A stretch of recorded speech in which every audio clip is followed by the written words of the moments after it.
അപ്പോൾ നമസ്കാരം കൂട്ടുകാരെ, പുതിയ വീഡിയോയിലേക്ക് എല്ലാവർക്കും സ്വാഗതം. ഇന്ന് ഞങ്ങളുടെ സ്കോട്ട്ലൻഡ് ട്രിപ്പിന്റെ ഡേ 3യും അതുപോലെ തന്നെ NC500 ഡ്രൈവ് ചെയ്യാൻ തുടങ്ങിയിട്ട് ഡേ 2 ആണ്. അപ്പം ഞങ്ങൾ പ്രസന്റ്ലി ഉള്ളത് ജോണോ ഗ്രോത്തിലാണ്. അപ്പോൾ ജോണോ ഗ്രോത്തിൽ നിന്ന് ഞങ്ങൾ വണ്ടി രാവിലെ സ്റ്റാർട്ട് ചെയ്ത് അടുത്ത ലൊക്കേഷനിലേക്ക് പോവാണ്. അപ്പോൾ ഇനിയുള്ള വീഡിയോസ് നമുക്ക് പുറകെ കാണാം. അപ്പോൾ എല്ലാവർക്കും വീഡിയോയിലേക്ക് സ്വാഗതം. അങ്ങനെ ഞങ്ങൾ രാവിലെ ഞങ്ങളുടെ ക്യാമ്പ് സൈറ്റിനോട് വിട പറഞ്ഞു. ജോണോ ഗ്രോട്ട്സിൻ്റെ ക്യാമ്പ് സൈറ്റിലായിരുന്നു ഞങ്ങൾ ഇന്നലത്തെ സ്റ്റേ. രാവിലെ അവിടെ നിന്ന് വണ്ടിയെടുത്ത് ഞങ്ങൾ നേരെ പോകുന്ന ഡണ്ണറ്റ് ഹെഡ് എന്ന് പറയുന്ന ആ ഒരു സ്ഥലത്തേക്കാണ്. ഈ ജോണോ ഗ്രോട്ട്സ് എന്ന് പറയുന്ന ആ ഒരു സ്ഥലത്ത് നിന്നും ഏകദേശം ഒരു 10 മിനിറ്റോളം ഡ്രൈവേ ഉള്ളൂ, 2-2.5 മൈലേ ഉള്ളൂ സത്യം പറഞ്ഞാൽ. അപ്പം അങ്ങോട്ടുള്ള ആ ഒരു വഴിയാണ് ഈ കാണുന്നത്. ഈ പോകുന്ന വഴിക്ക് എന്നാ പറയുന്നത്, ആൾതാമസമോ കാര്യങ്ങളോ ഒന്നുമില്ല. പിന്നെ ഹരിതാപവും പച്ചപ്പും ഒക്കെ നിറഞ്ഞ ഒരു 1.5 വഴി, ഒരു രക്ഷയില്ല കേട്ടോ.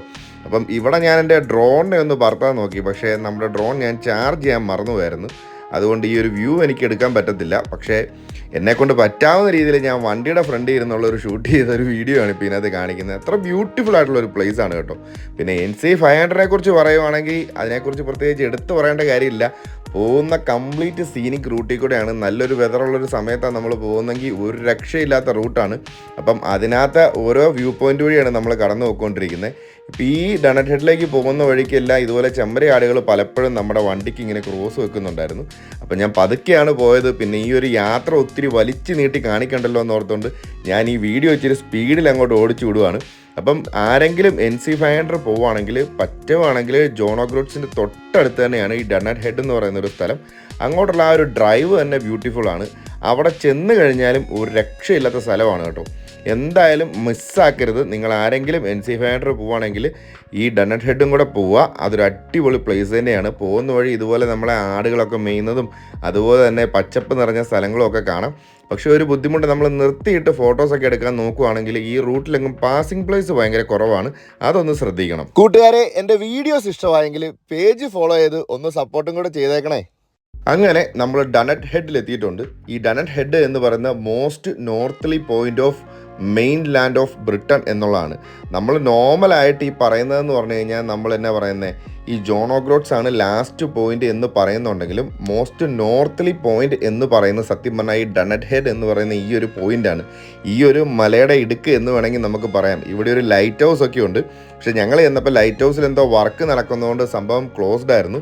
പിന്നെ ഒരു രക്ഷയില്ലാത്ത കാറ്റായിരുന്നു കേട്ടോ. പഞ്ചായത്തിലോട്ട് അടുക്കാൻ പറ്റത്തില്ലായിരുന്നു. അതിനിടയ്ക്ക് ഒരു ചാറ്റമഴയും കൂടെ പെയ്തു. അപ്പം പിന്നെ അവിടെ നിൽക്കാൻ മേലാത്ത കാറ്റും മഴയും തണുപ്പും എല്ലാം കൂടെ ആയിട്ട് ഞങ്ങൾക്ക് കുറച്ച് നേരം അവിടെ പണി കിട്ടി. അതിനിടയ്ക്ക് ഒരു മൂടൽമഞ്ഞും കൂടെ കയറിയുകൊണ്ട് ഞങ്ങൾക്ക് കുറേ നേരം ഞങ്ങളുടെ വ്യൂ ഒക്കെ ഇച്ചിരി ഒബ്സ്ട്രക്ഷൻ ആയിരുന്നു. എന്നാലും ഞാൻ മഴയൊക്കെ നനഞ്ഞ് ഒരു ജാക്കറ്റൊക്കെ ഇട്ട് പതുക്കെ വീഡിയോ ഒക്കെ എടുക്കാൻ വേണ്ടി സൈഡിൽ ചെന്നു. ഈ ഒരു ഏരിയയാണ് നമ്മുടെ എന്നാ പറയുന്നത് ലാസ്റ്റ് UK മെയിൻലാൻഡിൻ്റെ എൻഡ് എന്ന് വേണമെങ്കിൽ പറയാം. നോർത്തലി പോയിന്റ് എന്ന് പറയുന്ന ആ ഒരു ഏരിയ. സത്യം പറഞ്ഞാൽ NC500 കറങ്ങാൻ വരുന്ന പലരും തന്നെ ഈ ഒരു ഡണ്ണറ്റ് ഹെഡ് എന്ന് പറയുന്ന ഒരു പ്ലേസ് അറിയാത്തതുകൊണ്ടാണോ എന്ന് എനിക്കറിയത്തില്ല, ഇങ്ങോട്ട് വരാറില്ല. പക്ഷേ ഒരു ബ്യൂട്ടിഫുൾ ആയിട്ടുള്ളൊരു പ്ലേസ് ആണ്. ഇതിൻ്റെ അറ്റത്ത് നിന്നുള്ള ഒരു വ്യൂ ഒരു രക്ഷയില്ല കേട്ടോ. നല്ലൊരു വെതറാണെങ്കിൽ നമുക്കത് മനസ്സിലാക്കാൻ വേണ്ടി പറ്റും. അത് ഞങ്ങൾ മഴ മാറിയപ്പം അങ്ങോട്ട് ഞങ്ങൾ വീണ്ടും വണ്ടിയിൽ നിന്ന് ഇറങ്ങി ചെന്നു. അപ്പോഴാണ് നമുക്ക് ആ ഒരു ഏരിയയുടെ കൃത്യം വ്യൂ കിട്ടുന്നത്. ഇതാണ് എന്നാ പറയുന്നത് UK പ്രോപ്പറായിട്ട് നോർത്തലി പോയിൻ്റ് ഒരു അറ്റം എന്ന് വേണേൽ നമുക്ക് പറയാം. ആ ഒരു ഇടുക്കാണ് നമ്മൾ കാണുന്നത്. വർഷങ്ങളായിട്ട് ഇങ്ങനെ തിരമാലയൊക്കെ വന്ന് അടിച്ചടിച്ച് പല എന്നാ പറയുന്നത് സൈഡൊക്കെ ഇടിഞ്ഞിടിഞ്ഞ് പോയിട്ട് ആ നിൽക്കുന്ന ലാൻഡിൻ്റെ ലാസ്റ്റ് എൻഡാണ്. എന്നാ പറയുന്നത് UK ഒരു ദ്വീപാണെന്ന് ഇത് കാണുമ്പോൾ നമ്മളെ വീണ്ടും വീണ്ടും ഓർമ്മിപ്പിച്ചുകൊണ്ടിരിക്കുകയാണ്. അടിപൊളിയായിട്ടുള്ളൊരു വ്യൂ ആണ്. ഇതിനെ എന്നാ പറയുന്നത് താഴോട്ട് ഞാൻ ഡ്രോണിനെയൊക്കെ പറപ്പിക്കണം എന്ന് ഓർത്തായിരുന്നു. എൻ്റെ തന്നെ മിസ്റ്റേക്കാണ്, ഞാനത് കുത്തിയിട്ടില്ലായിരുന്നു. ആരെങ്കിലും NC500 പോവുകയാണെങ്കിൽ മിസ്സാക്കരുതാത്തൊരു സ്ഥലമാണ്. അടിപൊളി വ്യൂ പോയിൻ്റ് ആണ്. നമുക്ക് ഇവിടെ ചെന്ന് കഴിഞ്ഞാൽ കാണാൻ സാധിക്കുന്ന ഒരു 1.5 പ്ലേസ്. പക്ഷേ ഇവിടെ ഒത്തിരി ആൾക്കാർ ഇതിനിടയ്ക്ക് വരുന്നുണ്ട്. ഇവിടെ കാർ പാർക്കിംഗ് ഒക്കെ ഉണ്ട്. കാർ പാർക്കിംഗ് ഫ്രീ ആണ്. ഞാൻ ഒന്നുകൂടി എടുത്തു പറയുകയാണ്, ജോണോ ഗ്രോട്ട്സ് എന്ന് പറയുന്ന ആ ഒരു സ്ഥലത്ത് നിന്ന് വെറും 2-2.5 മൈൽ മാത്രം അകലെയാണ് ഈ ഒരു സ്ഥലമുള്ളത്. അങ്ങനെ അവിടുന്ന് ഞങ്ങൾ വീണ്ടും വണ്ടി എടുക്കുകയാണ്. ഇന്ന് രാവിലത്തെ ഞങ്ങളുടെ സാരഥി എന്ന് പറയുന്നത് വിജിത്താണ്. അപ്പം ഞങ്ങൾ NC500 കറങ്ങുന്നത് ക്ലോക്ക് വൈസ് അല്ല, ആൻറ്റി ക്ലോക്ക് വൈസ് ആണ്. അപ്പോൾ ഇതിന് മുന്നത്തെ വീഡിയോസ് കണ്ടിട്ടുള്ളവർക്ക് മനസ്സിലാവും ഞങ്ങൾ ആൻറ്റി ക്ലോക്ക് വൈസ് ആണ് കറങ്ങിക്കൊണ്ടിരിക്കുന്നത്. അപ്പം ഞങ്ങൾ ഇൻവെർണസിൽ നിന്ന് നേരെ വന്നത് ജോണോ ഗ്രോട്ട്സ് ആണ്. അവിടുന്ന് ഞങ്ങൾ ആൻറ്റി ക്ലോക്ക് വൈസ് പുറകോട്ട് പോയിക്കൊണ്ടിരിക്കുകയാണ്. പലരും ക്ലോക്ക് വൈസ് വരാറുണ്ട്. അപ്പോൾ എന്തായാലും ഞങ്ങളൊരു വെറൈറ്റി പിടിക്കട്ടില്ലെന്ന് ഓർത്തുകൊണ്ട് ഞങ്ങൾ ആൻറ്റി ക്ലോക്ക് വൈസ് ആണ് ഞങ്ങളിങ്ങനെ പോകുന്നത്. വെറൈറ്റിക്കൊന്നുമല്ല, ഞങ്ങൾ ലാസ്റ്റ് ഞങ്ങളുടെ ഐലോ സ്കൈ കറങ്ങി അവിടെ നിന്ന് ഇറങ്ങി വരാനാണ് ഞങ്ങളുടെ പ്ലാൻ.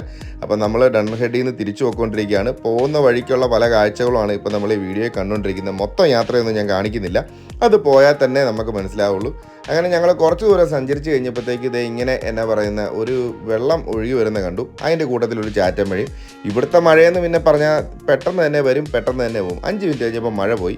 അപ്പോൾ ഞങ്ങൾ വണ്ടിയിൽ നിന്ന് ചാടി ഇറങ്ങി ഇതെന്നെ സംഭവം നോക്കാൻ വേണ്ടി അങ്ങോട്ട് പോയി. എന്തായാലും ഒരു വ്യൂ പോയിന്റ് പോലൊരു സെറ്റ് ചെയ്തിരിക്കണം. കാരണം അങ്ങോട്ടുള്ള നടപ്പാത മാത്രം ഇത് കണ്ടില്ലേ, പുല്ലൊക്കെ വെട്ടി നല്ല ഭംഗിയായിട്ട് ഇട്ടിട്ടുണ്ട്. ഇതാരാണ് ഇതൊക്കെ ചെയ്തു വെക്കുന്നത് നമുക്കറിയത്തില്ല. ഇത് ആരുടെയും പ്രൈവറ്റ് പ്രോപ്പർട്ടി ആണോ എന്താ സംഭവം എന്നറിയത്തില്ല. പിന്നെ നമ്മൾ NC500 മേളിൽ കൂടെ ഓടിക്കുമ്പം എപ്പോഴും നമ്മുടെ ഒരു സൈഡ് എപ്പോഴും എന്നാ പറയുന്നത് കടലായിരിക്കും. അപ്പോൾ ആ ഒരു സൈഡിനെ നമ്മൾ തിരിഞ്ഞ് നോക്കുകയും വേണ്ട, അടിപൊളി കുറേ ബീച്ചുകളും എന്നാ പറയുന്നത് നമ്മൾ പ്രൈവറ്റ് ബീച്ച് എന്ന് വേണേൽ പറയാം. അത്ര സെറ്റപ്പായിട്ടുള്ള ഒത്തിരി ബീച്ചുകളൊക്കെ നമുക്ക് കാണാൻ സാധിക്കും. ബീച്ച് കണ്ട് നമ്മൾ മടുക്കും എന്ന് പറയുന്ന ഒരു സെറ്റപ്പാണ്. എന്തായാലും ഞങ്ങൾ ഈ ഒരു വ്യൂ കാണാൻ വേണ്ടി മുന്നോട്ട് പോയി. അവിടെ ചെന്ന് കഴിഞ്ഞപ്പം നമ്മുടെ എന്നാ പറയുന്നത് ഒരു ചെക്ക് ഡാമൊക്കെ കെട്ടിയിട്ടിരിക്കുന്ന പോലെ കുറച്ച് വെള്ളം അവിടെ ഇങ്ങനെ കെട്ടിയിട്ടിട്ട് ആ വെള്ളം അതിന് മേളിൽ കൂടെ ഒഴുകി ഓവറായിട്ടുള്ള ഫ്ലോ ചെയ്യുന്ന വെള്ളം നേരെ ഈ ഒരു കടലിലേക്ക് ചെന്ന് കയറുന്നൊരു സീനാണ് കാണുന്നത്. പക്ഷേ ഈ ഒരു ഏരിയയൊക്കെ ഇവർ എന്തോ ക്ലീനായിട്ട് പ്രൊട്ടക്റ്റ് ചെയ്ത് വെച്ചിട്ടുണ്ട്. അതുപോലെ പുല്ലൊക്കെ വെട്ടി വെൽ മെയിൻറ്റൈൻഡ് ആണ്. ഈ ഒരു ഏരിയയ്ക്കൊക്കെ എന്തെങ്കിലും ഹിസ്റ്ററി ഉണ്ടോ കാര്യങ്ങളൊന്നും നമുക്കറിയത്തില്ല. എന്തായാലും നമുക്കവിടെ ഇച്ചിരി പാർക്കിംഗ് പ്ലേസും കാര്യങ്ങളൊക്കെ കിട്ടിക്കൊണ്ട് നമ്മളവിടെ സൈഡാക്കി. ഈ ഗ്യാപ്പിൽ പെണ്ണുങ്ങൾ അവിടെ ഒരു ചായയൊക്കെ ഇട്ടു. ആ സമയം കൊണ്ട് ഞാൻ ഈ ഒരു ഏരിയയൊക്കെ ഒരു ചെറിയൊരു വീഡിയോ ഒക്കെ എടുത്തു. അവിടുന്ന് വീണ്ടും വണ്ടി മുന്നോട്ട് പൊയ്ക്കൊണ്ടേയിരുന്നു. പോകുന്ന വഴിക്കുള്ള ഓരോരോ സ്ഥലങ്ങളിലെ കാഴ്ചകളാണ് ഞാനിപ്പോൾ ഈ കാണിക്കുന്നത്. ഇപ്പം ഞങ്ങൾ ഈ ആൻറ്റി ക്ലോക്ക് വൈസ് NC500 കറങ്ങുന്നതുകൊണ്ട് ഓൾവേസ് ഞങ്ങളുടെ റൈറ്റ് സൈഡിൽ ബീച്ചാണ്. നമ്മൾ ക്ലോക്ക് വൈസാണ് കറങ്ങുന്നെങ്കിൽ നമ്മുടെ ലെഫ്റ്റ് സൈഡിലായിരിക്കും ബീച്ച് വരുന്നത്. ഇതിപ്പോൾ ഞങ്ങൾ പോകുന്ന കംപ്ലീറ്റ് റൈറ്റ് സൈഡിലും ബീച്ചാണ് നമുക്ക് കാണുന്നത്. ഓരോരോ സൈഡിൽ കൂടെ നമ്മൾ വരുമ്പോഴും ബ്യൂട്ടിഫുൾ ആയിട്ടുള്ള ഒരുപാട് കാഴ്ചകൾ നമുക്ക് കാണാൻ സാധിക്കും. ഇതൊന്നും കംപ്ലീറ്റ് നമുക്ക് എക്സ്പ്ലെയിൻ ചെയ്യാൻ പറ്റത്തില്ല. അത് മാത്രമല്ല വീഡിയോസിൽ കംപ്ലീറ്റ് കാണിക്കാമെന്ന് വെച്ചാൽ ഞാൻ ഈ കംപ്ലീറ്റ് യാത്ര മൊത്തം കാണിക്കേണ്ടി വരും. 24 മണിക്കൂറും നമ്മൾ വീഡിയോ തന്നെ കാണിക്കേണ്ടി വരും. അത്ര ബ്യൂട്ടിഫുൾ ആയിട്ടുള്ള ഒരു ഏരിയയാണ്. അങ്ങനെ കുറച്ച് ദൂരം പോയി കഴിഞ്ഞപ്പോൾ നമുക്കൊരു സ്ട്രെയിറ്റ് റോഡ് കിട്ടി. ഒരു 2-3 മൈലൊക്കെ അങ്ങ് അറ്റം വരെ കാണാവുന്ന അത്ര അടിപൊളിയായിട്ടുള്ളൊരു റോഡ്.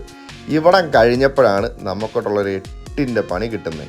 ഇതിൻ്റെ തൊട്ടപ്പുറത്തൊരു വ്യൂ പോയിൻ്റ് ഉണ്ടായിരുന്നു. അപ്പം ആ വ്യൂ പോയിൻ്റ് കാണാൻ സൈഡിലേക്ക് പാർക്ക് ചെയ്ത വണ്ടിയാണ്. പക്ഷേ പുല്ലിൻ്റെ അടിയിൽ ചെളിയുണ്ടായിരുന്നു. വണ്ടിയുടെ ലെഫ്റ്റ് ഫ്രണ്ട് ടയർ അങ്ങ് താന്നു പോയത് അറിയാതെ വീണ്ടും കാല് കൊടുത്ത് നമ്മൾ പെട്ടുപോയി. വഴി വന്ന വേറൊരു ക്യാരവൻകാരൻ അപ്പച്ചനും അമ്മച്ചിയൊക്കെ നമ്മളെ ഹെൽപ്പ് ചെയ്യാൻ വേണ്ടി ഒത്തിരി നേരം അവർ കൂടെ നിന്നു. അവർ എന്നാ പറയുന്നത് അവരുടെ വണ്ടിയിലുള്ള സാധനങ്ങളൊക്കെ ഇട്ട് നമുക്ക് ഗ്രിപ്പുള്ള സാധനമൊക്കെ ഇട്ട് വണ്ടി വലിച്ചു കയറ്റാനൊക്കെ നമ്മളെ നോക്കി. അതുപോലെ പുഷ് ചെയ്തു, ഒത്തിരി പരിപാടി ചെയ്തു. പിന്നെ ഞങ്ങൾ തന്നെ പലരും മാറി മാറി ഓടിച്ചൊക്കെ നോക്കി, പല പരിപാടികളും നടക്കി. വണ്ടി അവിടെ നിന്ന് അനങ്ങിയില്ല. പിന്നെ ഏടെ റിക്കവറി ഉണ്ടായിരുന്നു. അപ്പോൾ ഏക്കാരെ വിളിച്ചപ്പോഴത്തേക്ക് അവർ പറഞ്ഞു നിങ്ങളിപ്പം എന്നാ പറയുന്നത് ഹൈലാൻഡ്സിൻ്റെ ഏറ്റവും ടോപ്പിലാണ് നിൽക്കുന്നത്. അപ്പം അവിടെയുള്ളൊരു വിഷയം എന്നാന്ന് വെച്ച് കഴിഞ്ഞാൽ റിക്കവറിക്കുള്ള വണ്ടി അങ്ങോട്ട് എത്താൻ തന്നെ മിനിമം ഒരു 3 to 4 മണിക്കൂർ എടുക്കുമെന്ന് പറഞ്ഞു. ആ 4 മണിക്കൂറും ഞങ്ങൾ വെയിറ്റ് ചെയ്യാതെ ഞങ്ങളെ കൊണ്ട് പറ്റാവുന്ന പല പരിപാടികളും ഞങ്ങൾ നോക്കി. ഉന്തി തള്ളി റിവേഴ്സ് എടുത്തു, പല പരിപാടികളും നോക്കി. പിന്നെ നമുക്ക് അപ്പുറത്ത് വന്ന അപ്പച്ചൻ ഗ്രിപ്പുള്ള എന്നാ പറയുന്നത് വണ്ടി ആൻറ്റി സ്കിഡ് ആയിട്ടുള്ള ഒരു ഷീറ്റ് തന്നു. അത് 2 ടയറിലും വെച്ച് ഞങ്ങൾ പല പരിപാടിയും നോക്കി. പക്ഷേ ഈ മോട്ടോർ ഹോം എന്ന് പറയുന്ന വണ്ടിക്ക് ഭയങ്കര വെയിറ്റ് ആയതുകൊണ്ട് ഇത് കുഴിയിൽ നിന്ന് കയറാനായിട്ട് ഒരു രക്ഷയില്ലായിരുന്നു. അപ്പം ഈ വന്ന് ഞങ്ങളെ ഹെൽപ്പ് ചെയ്തുകൊണ്ടിരിക്കുന്ന ഈ ഒരു ഹസ്ബൻഡ് ആൻഡ് വൈഫ് ജർമ്മൻകാരാണ്. അവരവിടെ നിന്ന് അവരുടെ സ്വന്തം മോട്ടോർ ഹോമിൽ ഓടിച്ച് ഇങ്ങോട്ട് വരുന്നതാണ്. NC500 കറങ്ങിക്കൊണ്ടിരിക്കുകയാണ്. അങ്ങനെ പൊയ്ക്കൊണ്ടിരിക്കുമ്പോഴാണ് നമുക്ക് ദൈവദൂതനെ പോലെ ഒരു വണ്ടി അവിടെ വന്നത്. ആ വണ്ടിയിൽ ഒരു അപ്പച്ചനുണ്ടായിരുന്നു, ഒരു സ്കോട്ടിഷുകാരനാണ്. അദ്ദേഹത്തിൻ്റെ വർക്ക് ഡ്രസ്സൊക്കെയാണ് ഇട്ടിരുന്നത്. അപ്പം ഞങ്ങൾ ഈ പണിയെടുക്കുന്നത് കണ്ട് വണ്ടി കൊണ്ട് സൈഡാക്കിയതാണ്. അദ്ദേഹം കുറേ നേരം വണ്ടി വട്ടത്തിലൊന്ന് ഒബ്സർവ് ഒക്കെ ചെയ്ത് കഴിഞ്ഞപ്പോൾ പറഞ്ഞ് ഇതൊന്നും വിഷയമുള്ള കാര്യമല്ല, നിങ്ങളെ ഒന്നും വെയിറ്റ് ചെയ്യണ്ട, ഇത് ഞാൻ കയറ്റിത്തരാമെന്നാണ് പറഞ്ഞത്. കണ്ടു കഴിഞ്ഞാൽ തന്നെ ഒരു 80 വയസ്സ് മേളിൽ പ്രായം ഉണ്ടായിരുന്നു. പക്ഷേ ഞങ്ങളെ ഒരു രീതിയിലും വണ്ടിയെ തൊടിയിക്കാൻ അദ്ദേഹം സമ്മതിക്കത്തില്ലായിരുന്നു. അദ്ദേഹം പറയുന്നത് നിങ്ങൾ സ്കോട്ട്ലൻഡ് കാണാൻ വന്ന ഗസ്റ്റാണ്, നിങ്ങളുടെ ഡ്രസ്സൊന്നും ഡേർട്ടി ആകാൻ സമ്മതിക്കത്തില്ലെന്നാണ്. ഓൾറെഡി ഞങ്ങൾ ചെള്ളയെ കിടന്ന് ഉരുണ്ടൊക്കെ ഡേർട്ടി ആയിരുന്നു. പക്ഷേ ഒരു രീതിയിലും ഞങ്ങളെ സമ്മതിക്കത്തില്ലായിരുന്നു. നാട്ടിൽ എന്നാ പറഞ്ഞാൽ പ്രായമായ കാരണവന്മാർ എന്നാ പറയുന്നത് വാശി പിടിക്കുക എന്ന് പറയുന്ന പോലെ നമ്മളെ മാത്രമല്ല ആ ഫ്രാൻസിൽ നിന്ന് വന്ന അവരും ഒത്തിരി അദ്ദേഹത്തെ ഹെൽപ്പ് ചെയ്യാൻ വേണ്ടി നോക്കി. പക്ഷേ അവരെ പോലും അദ്ദേഹം ഹെൽപ്പ് ചെയ്യാൻ സമ്മതിക്കത്തില്ല. അദ്ദേഹം തന്നെ എല്ലാം ചെയ്യുമെന്നുള്ള രീതിയിലായിരുന്നു. അപ്പോൾ ഞങ്ങളോട് പറഞ്ഞു മാറി നിൽക്കും, നിങ്ങൾക്കിതൊന്നും അറിയത്തില്ല, നിങ്ങളുടെ ദേഹത്ത് പറ്റും, ചെളി പറ്റും, അല്ലെങ്കിൽ മുറിയും എന്നൊക്കെ പറഞ്ഞ് എല്ലാ കാര്യങ്ങളും അദ്ദേഹം തന്നെയാണ് ചെയ്തത്. പക്ഷെ നമുക്ക് ഭയങ്കര നാണക്കേടായിരുന്നു. കാരണം ഞങ്ങൾ ഇത്രയും പേരോടെ നിൽപ്പുണ്ട്, ഈ ഒരു പ്രായ അപ്പച്ചനെ കൊണ്ട് എന്തെങ്കിലും ചെയ്യിക്കുക എന്നുള്ളത്. പക്ഷേ ഒരു രീതിയിലും അദ്ദേഹം സമ്മതിക്കാതെ വന്നപ്പം ഇനിയും ഞങ്ങൾ എന്തെങ്കിലും പറഞ്ഞു കഴിഞ്ഞാൽ കിട്ടുന്ന ഹെൽപ്പും കൂടെ ഒഴിവാകുമല്ലോ എന്നോർത്ത് ഞങ്ങളും കുറേ നേരം സൈഡിൽ മാറി നിന്നു. എന്തായാലും അദ്ദേഹം ഒരുപാട് നേരം അവിടെ പണിയെടുത്തു. ഈ പറയുന്ന എന്നെ പറഞ്ഞത് മൊത്തം വീഡിയോ കാണിക്കാൻ പറ്റത്തില്ല, കാരണം ഇത് തന്നെ ഒരു മണിക്കൂറുകൾ നീണ്ട വീഡിയോ ഉണ്ട്. പിന്നെ അത്ര ഒന്നും നമ്മളും എടുത്തില്ല, കുറച്ച് നേരത്തെ മാത്രമേ നമ്മൾ അദ്ദേഹത്തിൻ്റെ വീഡിയോ എടുത്തുള്ളൂ.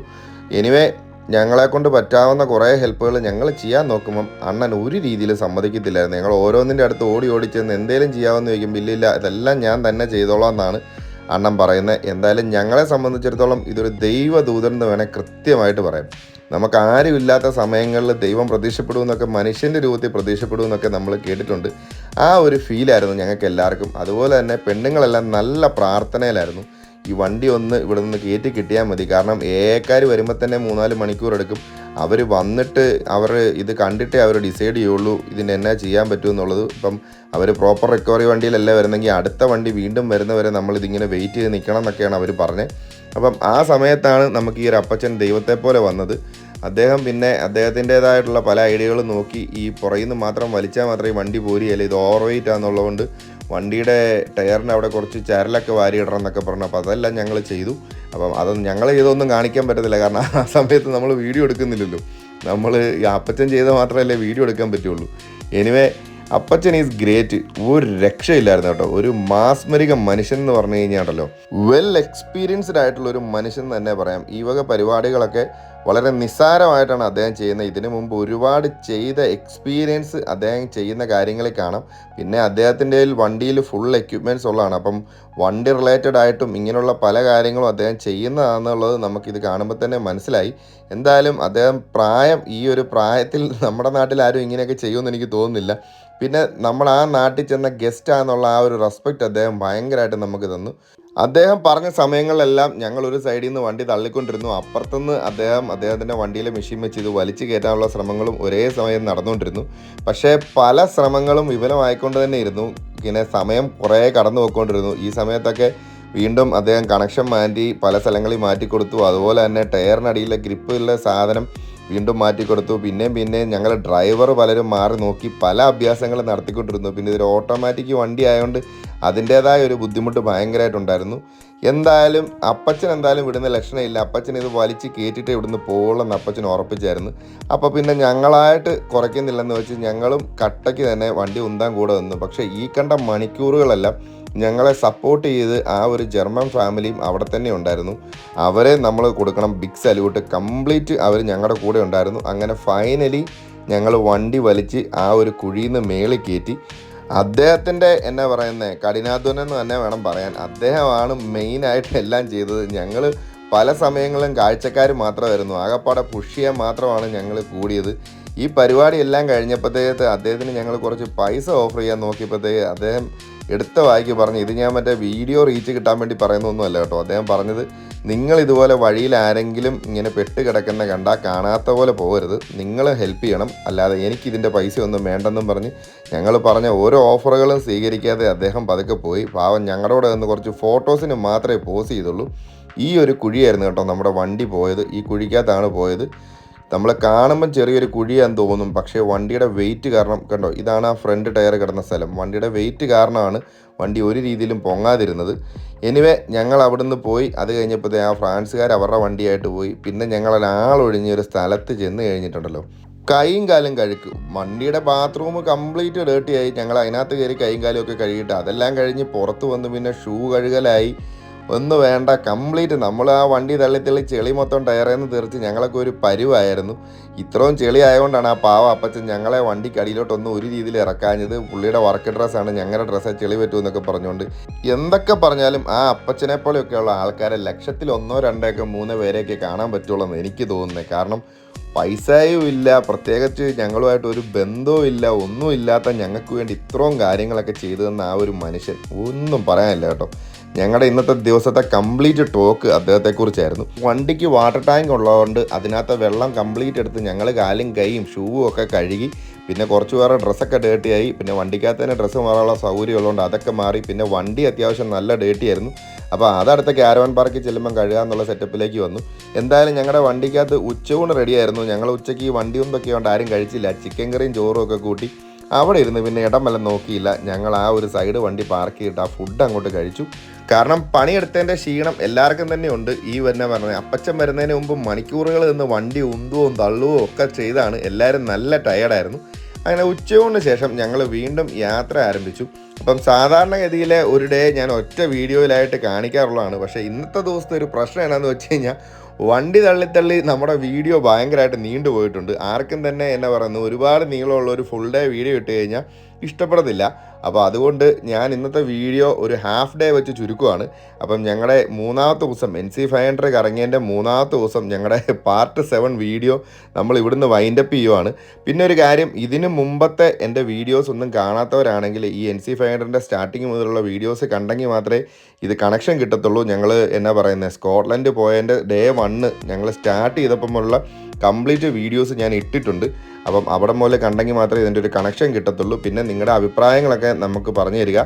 ഞാൻ പോയതും കണ്ടതുമായിട്ടുള്ള പരമാവധി കാഴ്ചകൾ ഞാൻ വീഡിയോയിൽ ഉൾപ്പെടുത്തിയിട്ടുണ്ട്. പിന്നെ എന്നാ പറയുന്നത് ഫുൾ വീഡിയോ 24 മണിക്കൂറും കാണിച്ചു കഴിഞ്ഞാൽ ആൾക്കാരെന്നെ ചീത്ത വിളിക്കും. അതുകൊണ്ട് കുറേയൊക്കെ നല്ലതെന്നും തോന്നുന്ന കുറേ ഭാഗങ്ങളും ഒക്കെയാണ് ഞാനിട്ട് കാണിക്കുന്നത്. അപ്പം ഇന്നത്തെ വീഡിയോ ഞാൻ ഇവിടം കൊണ്ട് വൈൻഡപ്പ് ചെയ്യുവാണ്. ഇതിൻ്റെ ഉച്ച കഴിഞ്ഞുള്ള പാർട്ട് അടുത്തൊരു വീഡിയോ ആയിട്ട് കാണാം. അപ്പോൾ ഇതിന് മുമ്പത്തെ വീഡിയോസ് കാണാത്തവരാണെങ്കിൽ പോയൊന്ന് കണ്ടിട്ട് വരിക.